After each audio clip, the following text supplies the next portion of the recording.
Olá pessoal, atomística, assunto muito pedido por vocês e que hoje eu vou começar a falar desse histórico de como é o comportamento do átomo e como é a sua estrutura e da onde a gente tirou essa ideia fantástica de que a matéria é formada por átomos e como a gente consegue tecnologia a partir disso. É ou não é verdade? Muito bem, não está inscrito no canal? Se inscreve agora, ativa o sininho, dá um like e faça um comentário depois. Tá? Show de bola. Pessoal, a ideia é a seguinte. A matéria é formada por átomos e a ideia de matéria, ela realmente inculca o ser humano há muito tempo. Há 400 anos antes de Cristo, filósofos gregos como Sócrates, Platão e Aristóteles pensavam que a matéria era formada por terra, fogo, água e ar. Quatro elementos fundamentais. Aristóteles colocou quatro qualidades: quente, frio, seco e úmido, e explicava até as transformações da matéria usando este modelo, que durou mais de 2000 anos. Eu vou agora fazer uma linha de tempo e quero que vocês observem que nesse mesmo ano de 400 a.C., nesse período aí, dois filósofos gregos pensavam diferente. Leucipo e Demócrito pensavam que a matéria era formada por átomos. Os átomos seriam o quê? Minúsculas partículas fundamentais que formam toda a matéria.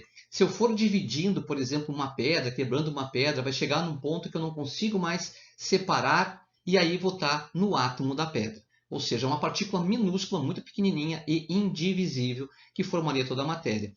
Chegou ao ponto de Epicuro de Avicena, talvez o último filósofo grego a defender a ideia de átomo, dizer que o espírito era formado por átomos sutis. Bom, essa ideia ela realmente vai passar por um vácuo, né, porque terra, fogo, água e ar vai dominar a ideia das pessoas, e em 1789, Antoine Lavoisier, na França, aliás, no ano da Revolução Francesa, né, ele publica um livro chamado Tratado de Química Elementar. E nesse livro, Tratado de Química Elementar, ele acaba com os quatro elementos, ele mostra que são muito mais elementos que existem na natureza. São 33 elementos, na época do Lavoisier, é claro. Mas ele deixa margem para que a gente chegue o número de elementos que a gente chega hoje. Ó, a água não é um elemento mais, e sim hidrogênio e oxigênio. Nós temos ouro, chumbo, ferro. Bom, ele vai dizer vai colocar vários elementos aí. Porém, ele também nesse livro acaba falando sobre a lei da conservação da massa. Ele diz que nas transformações, tanto físicas quanto químicas, a massa se conserva. Por que a massa se conserva? Talvez esse grande questionamento que o Lavoisier fez, que desencadeou a ideia da gente voltar a pensar em átomos. Por que a massa se conserva? O que a massa tem de tão especial que ela se conserva? Se eu pego numa reação química 1 quilo de reagentes, eu vou obter 1 quilo de produtos. Se eu pego 1 quilo de água e faço a evaporação, eu vou ter 1 quilo de vapor de água. Entenderam a ideia? Não importa se o fenômeno é físico ou químico. Há a transformação da matéria, há a sua conservação. Pois é aí que entra o Dalton. Lá na Inglaterra, o Dalton acaba elaborando o primeiro modelo atômico. Ele unifica as ideias de átomo e de elemento de uma maneira muito interessante, gente. Ele fala que cada elemento químico tem o seu tipo de átomo. E que o átomo ele é dono da massa da matéria. Ele é maciço, ele é uma esfera maciça. Deu até um apelido, bola de bilhar, para o átomo dele, né? É uma bola de bilhar, tá certo? O átomo é maciço. E por que a massa se conserva? Se conserva porque o átomo é indestrutível. Deus o criou indestrutível. O Dalton era protestante, assim, ferrenho, né? Então eles foi Deus que criou o átomo indestrutível para que a matéria se conserve, para que a massa da matéria se conserve. Ele é o dono da massa e ele é indestrutível. Mas essa ideia é uma ideia interessante, mas o átomo formador da matéria não explica a natureza elétrica da matéria. E já cientistas como Michael Faraday, Benjamin Franklin faziam estudos sobre a eletricidade e esse átomo ele não falhava, não explicava de onde vinha a eletricidade.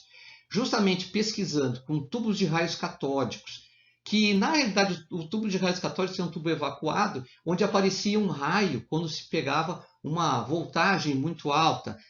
E aí o que acontecia? Esse raio que aparecia, na verdade, eram os elétrons. E o Thomson é o sujeito que descobre esses elétrons nesses raios chamados raios catódicos. Raios catódicos são formados por elétrons. Então, ele dá a ideia de que os elétrons então são negativos e que têm condições de escapar do átomo. Então, como é que ele pensa? Bom, o átomo deve ter característica elétrica. Então, ele imaginou o átomo como uma esfera positiva com os elétrons incrustados nessa esfera.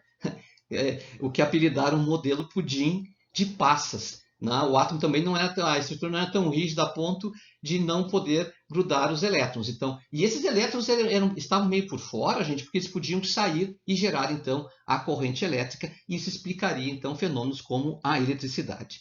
Bom, nessa aula de hoje, o objetivo era justamente ver o início e esses dois primeiros modelos atômicos. Então, só para reforçar, o modelo atômico do Dalton, bem importante, porque ele vai dar uma explicada aí na ideia de que a massa se conserva, porque os átomos se conservam. E o Thomson, porque ele vai dar origem à característica elétrica da matéria. Mas a pergunta é, da onde vem a luz?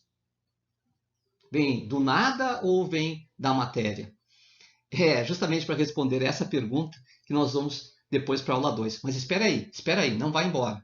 Tá? Amanhã, domingo, vai estar liberado lá na Amazon para todos vocês que estão e dando força aqui para o canal, tá? Um livro que eu escrevi em 2020, nesse período de pandemia mesmo, tá? Sobre a evolução do pensamento científico, modelos atômicos de 1808 a 1913. Gente, é só acessar lá, colocar o Doni Zago, vai aparecer o livro e o livro vai estar de graça, tá? De graça. Tu compra ele de graça, tu compra pagando 0,00000 reais, tá bom?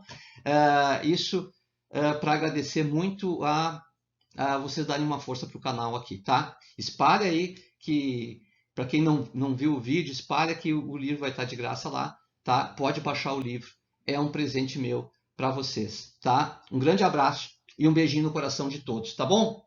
Até a próxima!